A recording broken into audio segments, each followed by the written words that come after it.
살펴보겠습니다. 해냄 문학의 1단원에 두 번째 소단원에 있고요. 자, 호질하면은 호랑이의 질책이라는 뜻이에요. 질책. 호랑이한테 혼나는 거야. 자, 이 그림을 보면 이제 이해가 될 텐데, 이 호랑이가 있고 무섭죠? 네. 근데 이 선비 양반이 있는데 이 양반을 보고 어우 냄새나 더러워 꺼져 이런 내용이에요. 자, 그러면 이 양반이 왜 더럽고 냄새 나는지 한번 살펴보도록 하겠습니다. 일단 이게 박지원의 작품입니다. 박지원. 연암 박지원, 그죠? 연암 박지원은 실학자로 알려져 있고, 실학자는 실생활에 유용한 학문을 하자는 그런 목적을 갖고 있죠. 실생활에 유용한 학문을 하자. 그러니까 기존에 유학이라고 해서 유교 학문, 성리학 이런 것들은 공자가 어쨌고 맹자가 어쨌고 그랬는데 먹고 사는데 도움은 안 되는 거예요. 그러니까 나라가 궁핍해질 수밖에 없죠. 그리고 항상 논쟁이나 하고 탁상공론하고 무의도식하고 하는 거예요.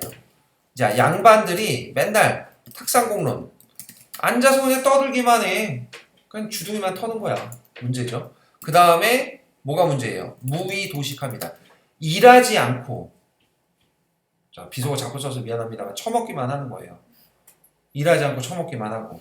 그래서 이런 양반들, 그러면서 겉으로는 대단히 깨끗한 척하면서 그리고 뒤에서는 구린 행동을 합니다. 겉과 속이 다르죠?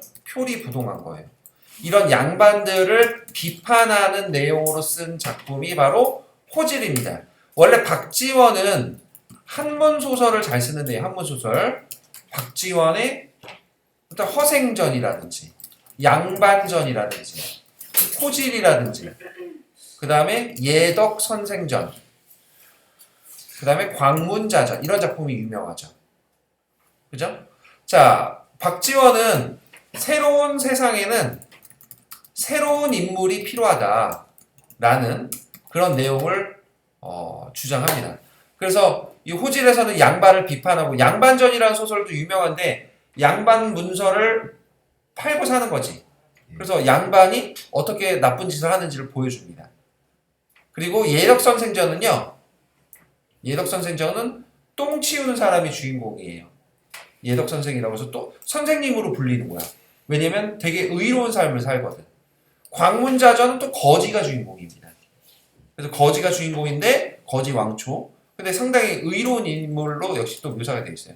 자, 이런 사람이 주인공이다. 새로운 세상에 이런 새로운 인물이 필요하다라는 내용을 다룹니다. 자, 어쨌든 양반을 비판하는 내용. 한마디로 풍자적이겠죠. 풍자적. 날카롭게 비판하고 이 풍자의 기법 중에서 하나인데 인물을 허세에 있는 그런 양반들을 우스꽝스럽게 드러냅니다. 우스꽝스럽게 그려내는 거 무슨 화? 희화화라고 그러죠. 이런 걸 통해서 풍자하는 내용 들어왔다는 거. 자, 그러면 박지원의 호질, 호랑이의 줄책인데 물론 여기 이 선비 말고도 비판하는 또 인물이 있어요.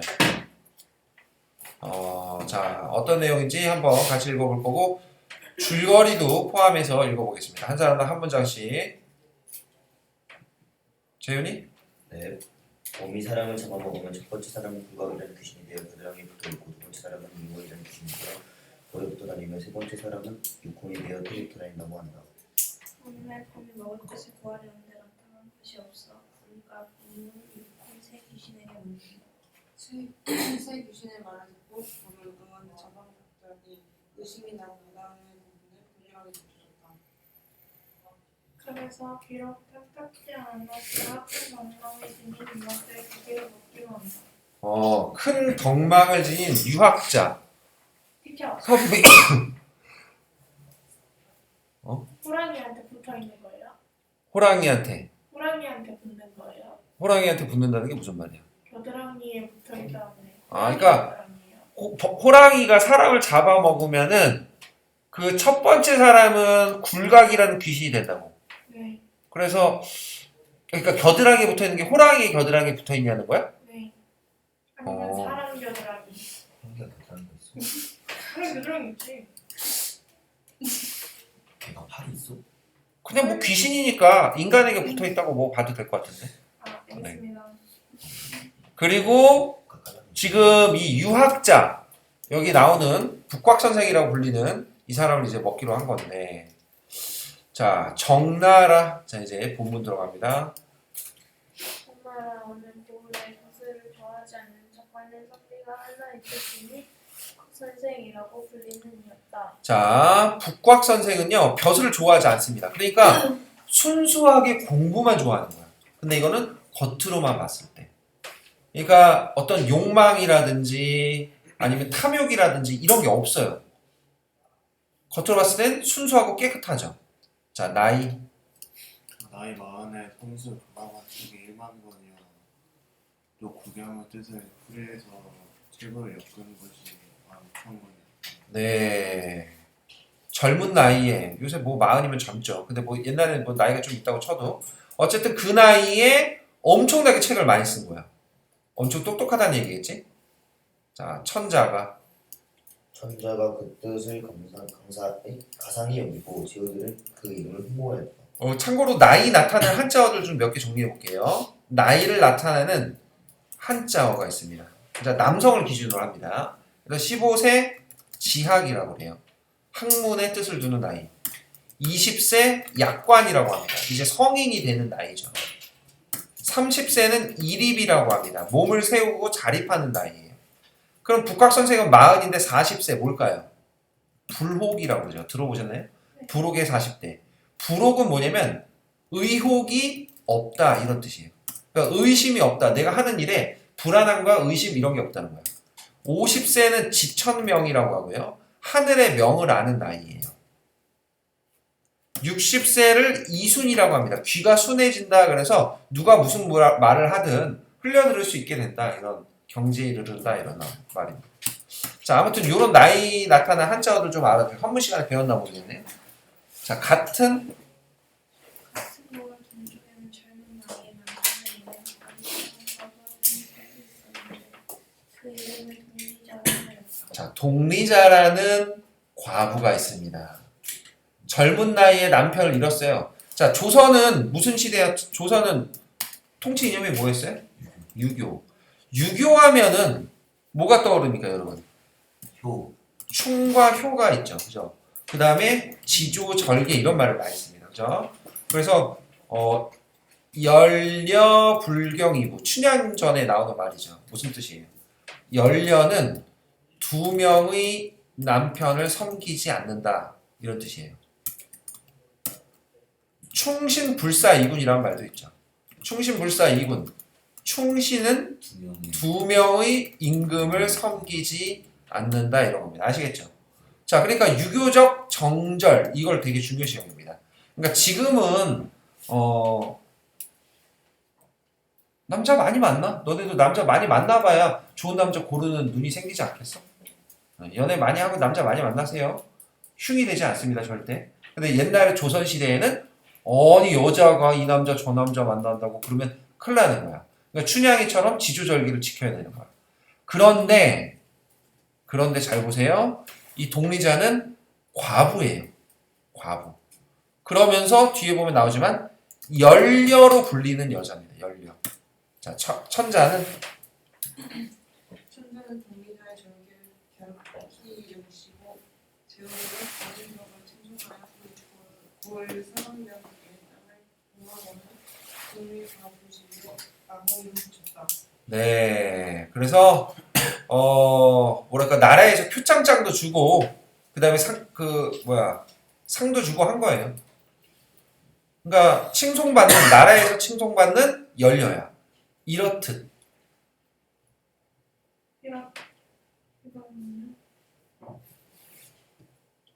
이거는 16째 줄. 동리자는 수자라는 과부였음에도 불구하고 그의 아들 다섯은 모두 성이 달랐다. 띠딩. 이거 무슨 얘기일까요? 아들이 5이 있는데 성이 다르네. 아버지가 다른 거예요. 이상하죠? 네. 모두 성이 달랐다. 그러니까 동리자의 절개는 사실 거짓이었던 거죠. 하루는 하루는 그 다섯 아들들이 한밤에 모여 강 북쪽엔 달이 울고 강 남쪽엔 별이 반짝이는 이 깊은 밤에 방 안에서 들리는 소리가 어찌 이리 북과 선생과 비슷한가. 하고는 서로 번갈아가며 눈등을 엿보았다. 자, 아들 다섯이 엄마 방을 힐끔힐끔 대는데 왜? 여기 목소리가 북각 선생님 목소리 같은데? 이러면서 본 거야. 지금 엄마랑 누가 있는 거야? 북각 선생님. 북각 선생이 있는 거야. 동리자가.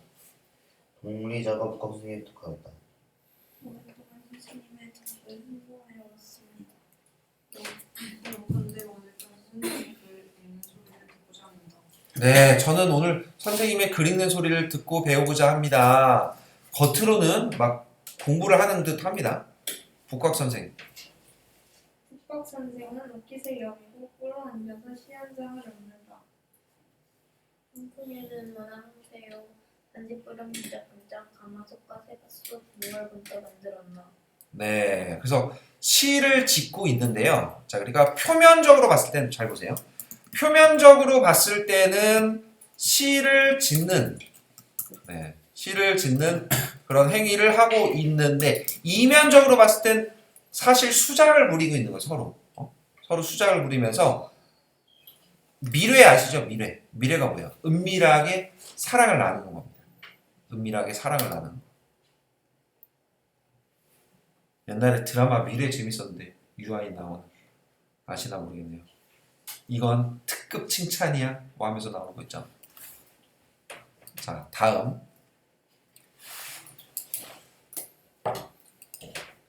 자, 그 다음에 흥이라 이런 구절은요, 옆에 나오지만 시 형식 중 하나인데 비유적인 다른 사물의 표현으로 분위기를 익힌 후에 말하는 본뜻을 나타내서 시를 짓는 방법이라고 합니다. 시를 짓고 있다, 표면적으로는. 자, 다섯 아들이 서로 말했다. 얘기에 과부된 일은 함부로 다루지 않는다. 오늘날 북박 선생은 현가이시니 저 사람은 북박 선생은 아닐 테고. 자, 설마 하는 거죠. 설마 하는 거. 아니, 남의 과부 집에 왜 들어왔지? 북학 선생이? 그러면 안 된다고 그랬는데. 자, 네. 내 얘기로 전날 선생이 서로 매우 공감이 생겼다는데 여우가 청년을 묵으면 요술을 부려 사람 모양으로 변할 수 있다고 들었던 말이지. 그놈은 필시 여우가 북각 선생으로 둔갑한 것일게야. 설마 여우가 사람으로 변할 수 있을까 없을까? 없어요. 없어요. 근데 그런 얘기를 듣고선 아 진짜 변했나? 이렇게 생각하고 어리석은 거죠. 그러니까 다섯 아들들의 특징이 뭐냐? 여기 뭐 나오지만 허상에 사로잡혀서 실상을 보지 못하고 탐욕스러운 거예요. 자, 여우의 가스런 향이라 청광등을 지는 기사가 되고 여우의 신을 얻는 일을 정확하게 부르는 빙자를 감출 수 있다. 그리고 요 꼬리를 얻는 자는 남을 잘 꼬드겨 자신이 좋아하게 만든 자인데. 우리 저 여우를 제가 죽여서 남자는 여자가. 자, 욕심을 부리고 있는 거죠. 저거 여우일 거야. 저 여우 잡아서 우리가 갖자. 이해? 그의 다섯 아들이 함께 어미의 방을 에워싸고는 안으로 들이닥쳤다. 자, 그래서 방으로 들어갔어요. 북곽. 북박 선생은 깜짝 놀라 불이 나게 내빼면서 그 와중에도 행여 남들이 자신을 알아볼까 보기나 한자리를 들어 보게도 않고는 집마냥 춤추며 문을 빠져나왔어. 자, 우리 그 방학 때 했던 고전 소설 중에서 배비장전 기억나나요? 까먹었구나 또. 자, 그래서 배비장이 있었잖아. 제주로 갔다가 기생한테 빠져가지고 그래서 걸려가지고 도망치다가 미래를 나누다가 도망치다가 막 갇히고 막 고생했던 그 소설이 있었단 말이야.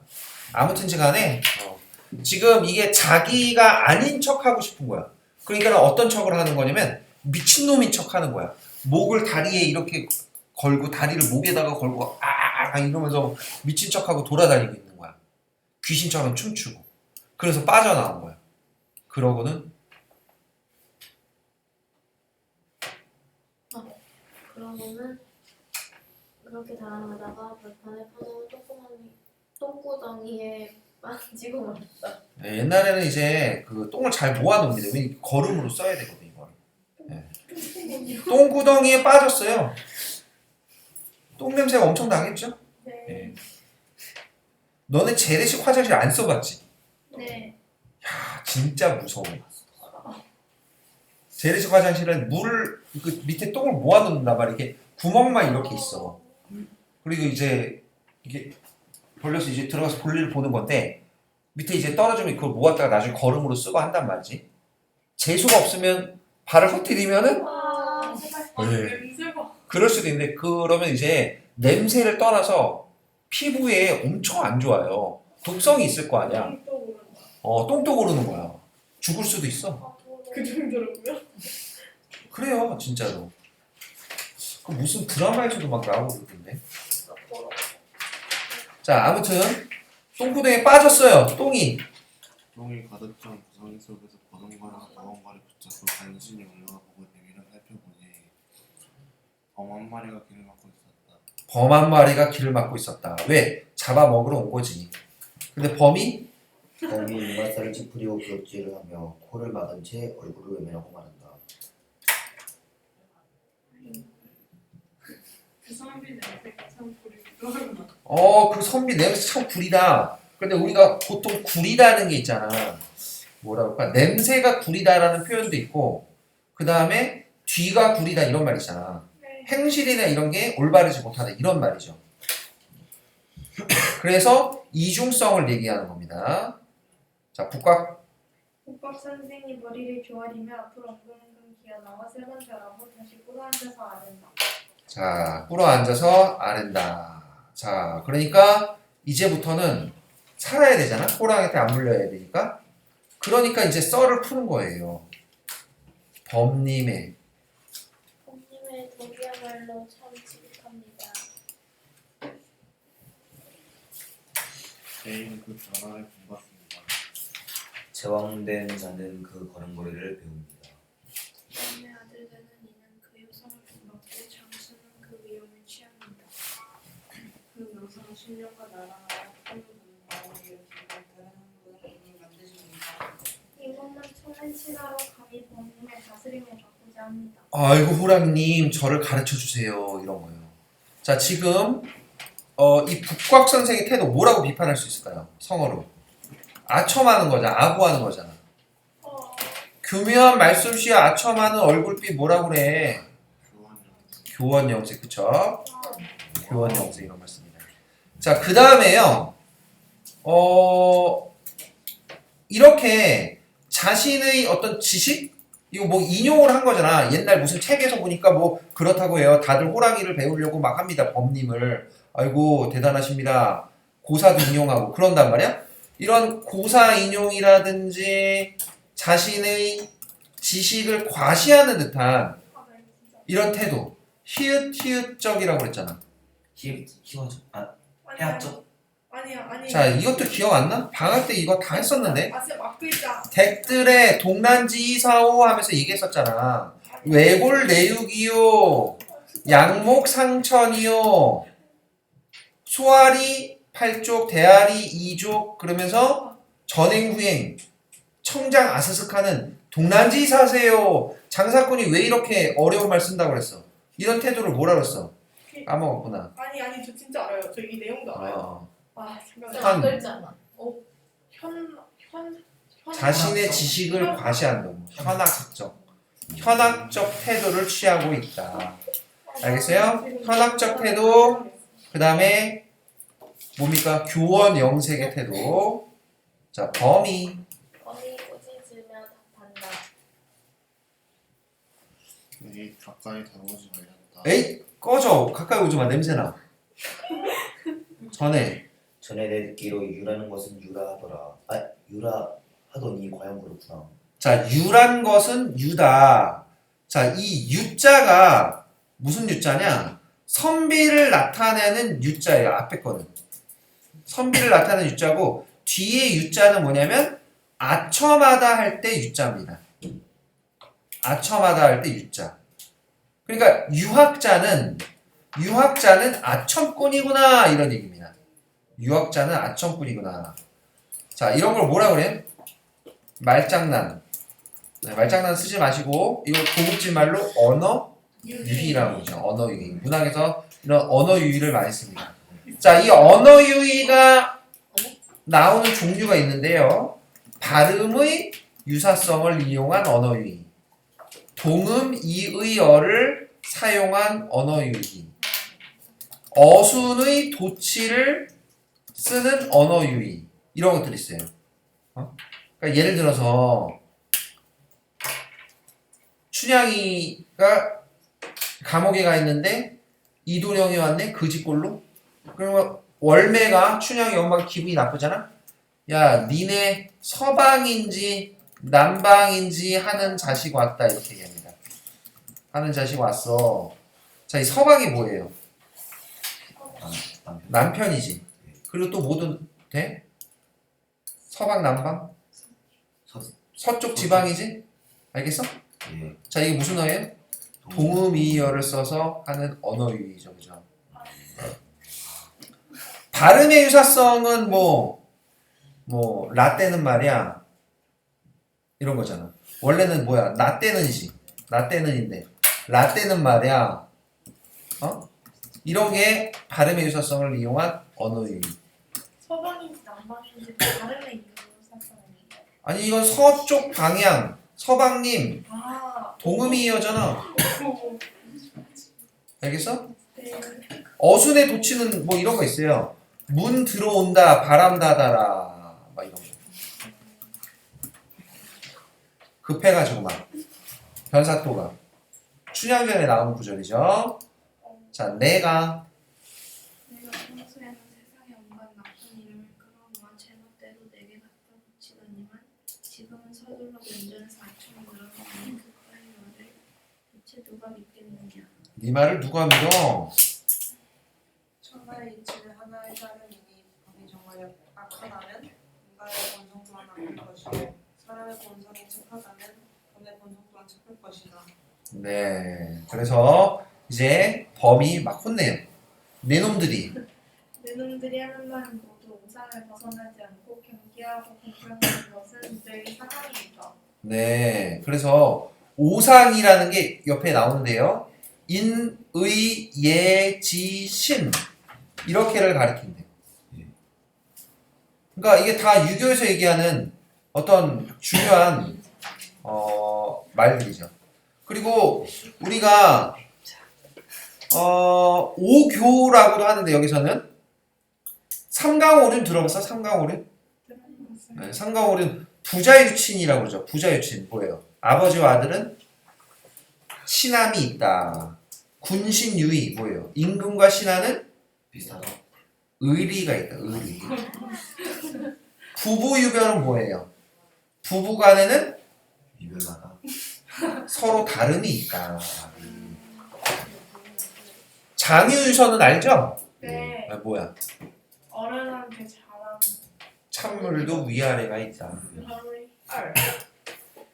발음 잘해야 됩니다. 부무유신. 이거 친구랑 잘 지내라. 친구 간에는 믿음이 있다. Yes, yes. 부무유신. 부모이신 그래, 친구랑 아이고, 또 예담이 좋댄다. 선생님 예담이가 저한테 부모 유신이라는데. 부모 유신. 자, 그 다음에 사강은 뭐냐면 사강. 예의 염치예요. 예의 염치. 이런 게 있대. 사람이 예의랑 염치밖에 없어요. 두 개예요. 예의 염치. 사강이니까 네 개잖아. 아, 오케이. 그런 거고, 이게 너네 내신에 나오잖아? 어려운 단어가 많아. 고전 소설이라서. 알겠어? 단어도 잘 받아. 교과서에 있는 거. 네. 자, 그렇지만 사람 사는 동네에 코가 베이거나 발이 잘리거나 얼굴에 문신이 새겨진 채 다니는 자들은 모두 오륜을 어긴 자들이다. 자, 그러니까 범의 호랑이 얘기는 뭐냐면 인간이면 오륜을 지켜야 되지. 예. 근데 옛날에는 약간 형벌이 살벌했어. 능지처참 알아? 예. 발 찌는 거죠. 이거 뭐 말이나 소 이렇게 해서 그, 땡겨서 이게 팔다리 뽑아내는 거야. 그리고 옛날에 잘못을 하잖아? 코를 벤대. 코를 베거나 아니 발을 자르거나 아니면 여기다 낙인을 막 찍죠. 주홍 글씨. 얼굴에 문신을 하고 자 이런 애들이에요. 근데 이런 사람들이 길에 돌아다닌다는 거는 인간이 오류를 지킨다는 거야 안 지킨다는 거야? 안 지킨다. 안 지키는 애들이 많다. 자 이들을 잡아들이고 바라기지 제 아무리 우라뜨리고 싶기 턱을 세워도 인간의 악행은 단지 그칠 줄을 모른다. 인간의 악행은 그칠 줄을 모른다. 옛날에 뭐 사형도 있었으니까. 밧줄이나 먹바늘, 도끼나 콧다위가 흉흉하니 악행이 그칠 리가 없다. 야 근데 갑자기 궁금한데 너는 사형제도 찬성하냐 반대하냐? 자 찬성. 찬성. 살게 하면 안 돼. 그래요. 뭐야? 왜 그런 거야? 우리나라 법이 너무 약한 게 아닌가 그런 생각이 드는데. 공손히. 네, 아무튼 선생님 생각은 좀 그렇고요. 근데 뭐 이제 그 반대론자들은 뭐라고 얘기하면 아무리 사형제도가 있고 형벌이 강해진다고 해도 범죄는 줄어들지 않을 것이다 라고 주장을 한대요. 자, 범의 있는지 안 하는데. 세상에는 근데 이런 형벌이 없는데 이로써 그런 몸의 본성이 인간보다 더 어질다는 뜻이 아니냐. 인간이 나쁘다라는 거죠. 지금 범의 논리는요. 범의 논리는 귀납적 사고를 하고 있습니다. 귀납적 사고. 귀납적 사고가 뭐예요? 여러 사례를 통해 결론을 도출하는 거. 비납적 탐구가 있을 때 반대는 연역적 사고가 있잖아. 가설 연역적 사고는 세우는 일반적 원리를 통해 개별적 사례를 추론하는 것. 이거는 연역추리죠. 네. 그러니까 예를 들어서 모든 사람은 죽는다. 소크라테스는 사람이다. 고로 죽는다. 그러므로 소크라테스는 죽는다. 그럼 이게 바로 뭐야? 연역추리야. 대전제, 소전제, 결론으로 가는 3단 논법을 칩니다. 3단 논법. 자, 근데 범의 논리는 뭐냐? 인간은 죄를 지어서 코가 잘렸다. 인간은 죄를 지어서 발이 잘렸다. 인간이 죄를 지어서 문신을 했다. 문신이 새겨졌다. 자, 이런 걸 볼 때 인간은 오륜을 어기고 어질지 못하다고 볼 수 있다. 이런 결론을 내렸잖아. 그러니까 이건 연역추리가 아니라 귀납적 사고라고. 자, 범은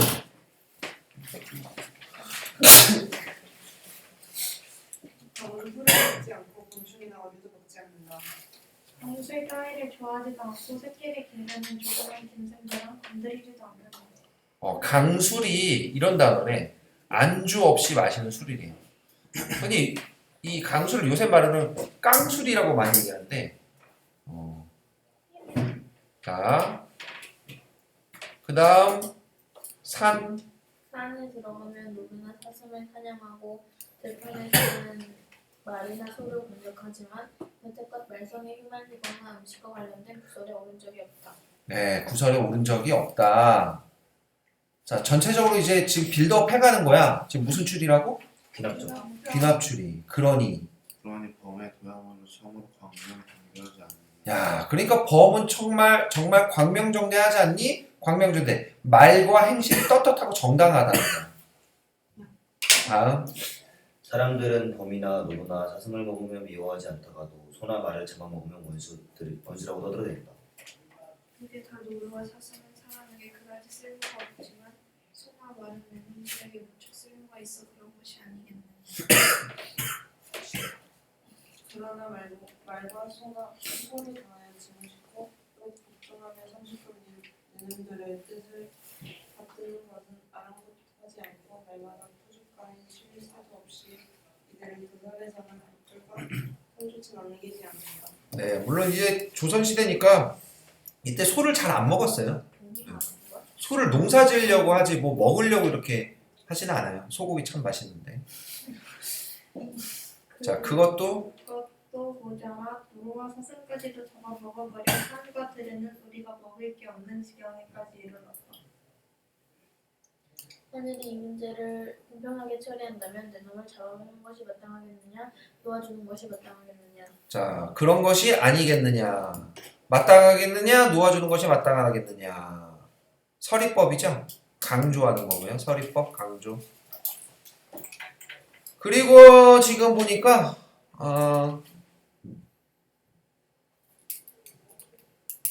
뭐 먹을 게 없어서 이제 유학자를 먹으려고 내려온 거였잖아. 네. 그래서 널 먹어야겠다 이런 거야. 자, 근데 이제 여기서 말이 끝난 게 아니라 좀 말이 좀 깁니다. 되게. 남의 것을 취하는 것을 도라고 하고 생명을 치고 남을 못된 짓을 하면서 저기를 한다. 도적이죠, 합치면. 너희들은 밤낮 없이 팔을 걷어붙이고 눈을 부라리며 남의 것을 빼앗으면서도 부끄러움을 모른다. 심지어는 저는 형이라 부르질 않나 장수가 되려고 제 아내를 죽이질 않나 이러고도 인문에서 이를 논할 자격이 있느냐. 자, 그러니까 너네가 인간이라고 할 수 있니? 라는 얘기야. 어디? 누구뿐이냐.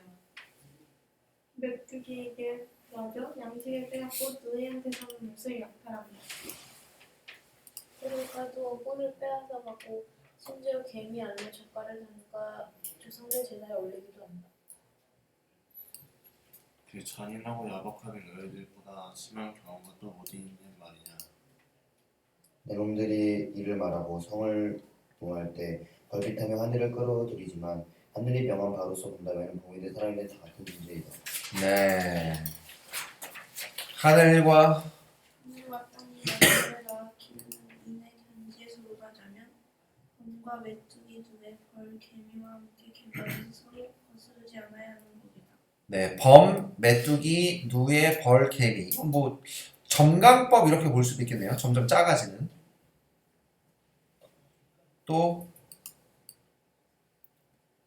또 소나무 촛불에 담아 빠져 보더라도 별과 개미의 짐을 아무렇지 않게 역사하는 놈은 하나의 큰 도둑이 아닐 수 없고 맡기는 대로 메뚜기와 누에 살림을 빼앗아 훔쳐가는 놈은 이를 해치는 큰 도적이 아닐 수 없다. 네, 큰 도적이 아닐 수 없다. 너네 나쁜 놈들이야. 자, 범은 저는 지금까지 표범을 잡아먹은 적이 없는데 이는 가까운 핏줄은 차마 해칠 수 없어서 그런 것이다. 그런데 다 범이 잡아먹는 요리나 살인보다 땅에 잡아먹는 요리와 사슴의 숫자가 훨씬 많아. 우리가 먹는 것보다 너네가 더 많이 잡아먹어. 자, 범이 거기 잡아먹는 소나 말에서 사람이 잡아먹는 소나 말보다는 훨씬 적을 것이고 범이 사람을 먹는 것을 헤아려고 하고 사람들이 저희끼리 돌아오는 서보다는 적을 것이다. 네. 이게 뭐냐면 사람이 사람을 잡아먹는 거야. 사람 고기 먹어봤어? 아니요. 지난해. 지난해 중국 관중 지방이 크게 가물었을 때 사람들끼리 서로 잡아먹는 것이 법명은 되었다고. 그보다 앞서 산동 지방에 문을 내게 났을 때도 역시 수만 명이 서로 잡아먹었다고 합니다. 진짜인지 모르겠는데 선생님이 듣기로는 인육 있잖아요. 사람 고기가 먹어보면 끊을 수가 없대요. 그래서 옛날에 그 중국 그 저기 국적에 누구야? 그게 공개된 살인범 있었잖아. 인육을 조선족이었네. 조선족 살인범 인육 오원춘이라고 이름도 개발. 오, 쉣. 이 사람이 야, 인육이 목적이었다. 라고 했다가 뭐 나중에 검찰하고 경찰에서는 뭐 인육 그거는 사실이 아닐 거다라는데 뭐 아무튼 그런 설도 있어요. 네. 생각해봤습니다. 중국 사람들은 뭐 못 먹는 게 없다며. 원숭이 먹자. 중국 사람들 뭐 별거 별거 다 먹는다며. 자, 아무튼 그때 서로 수만 명을 잡아먹었대. 자, 그렇기는 해도 사람들끼리 서로 잡아먹는 일을 저희 신추시대라고 불릴 수 있겠는가? 신추시대에는 이치를 행한다는 내용을 앞에 일으킨 전쟁이 17번이 있었고 복음을 목적으로 일으킨 싸움이 30번이었다. 흘린 피는 천리에 이어지고 쓰러진 십자는 대만군에 되었다. 네. 그래서 지금 범이 하고 있는 논리는요. 귀납적 사고로 추론을 하고 그러면서 인간과 범을 비교 대조하고 있습니다. 대조 또는 대비라고도 하죠. 대비. 자, 이렇게 전개하고 있어요. 그렇지만 범의 세상에서는 홍수나 가뭄을 알지 못하기에 하늘을 운명하는 것도 없으며 원수가 무엇인지 우리가 무엇인지 모른 채 사람으로 다른 존재들에게 미움을 살릴 수 없다. 천명을 알고 거기에 순종하는 무당이나 의원의 간사한 소리들에 넘어가지도 않고 타고난 바타미들의 선상을 온전히 실현하면 세상 이득이 만들지 않는다. 범을 범을 착하고 성스럽다고 하는 것은 이 때문이다. 어머니의 사람은 천하의 큰 돈을 드러내볼 수 있다. 아주 작은 병기도 쓰지 않고 오로지 자신의 발톱과 이빨만을 사용하니 그 비유가 천하의 분양다. 자, 인간은 총도 쓰고 창도 쓰고 화포도 쓰는데 우린 그렇지 않다. 자, 범과 원과 원숭이를 그릇에다 새긴 것은 천하의 풀을 넓히자는 뜻이다. 자, 옛날부터 범과 원숭이가 효를 상징하는 동물이에요.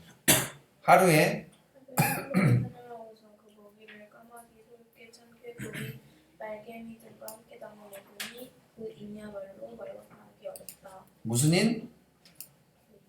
어질인, 어질다. 범은 어질다. 고자질.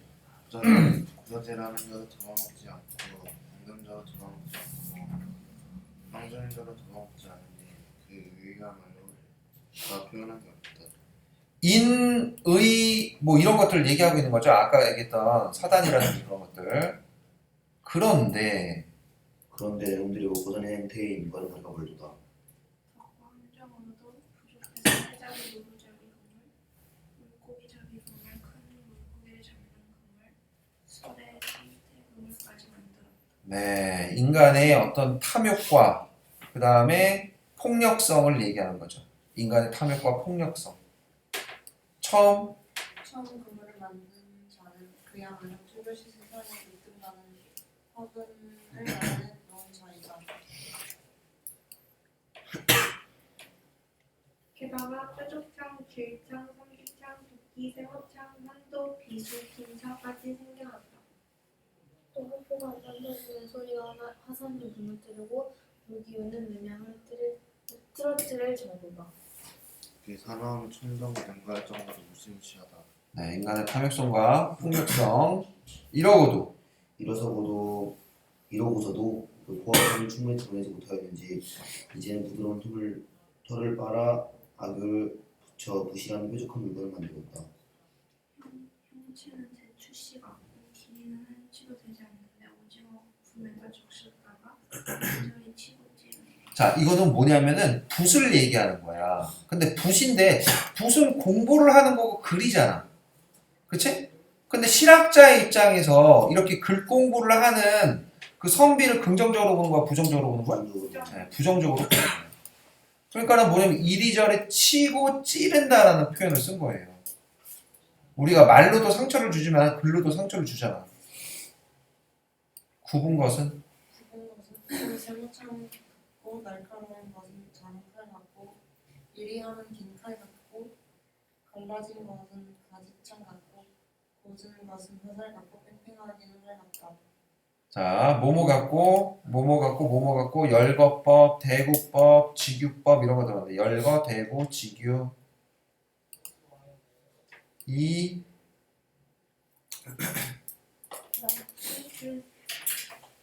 이처럼 잔혹하게 싸우는 그 위에 이병기가 한 번 움직이는 무리들이 방송에 옮겨지는가 아니면 이처럼 잔혹하게 서로를 잡아먹는 것이 내분대로가 더할 수가 있습니다.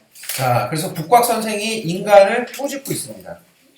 거꾸로 그 범이 북곽 선생을 또 인간을 꾸짖고 있습니다. 자, 북곽 선생이 그래서 제목이 호랑이의 질책 호질이에요.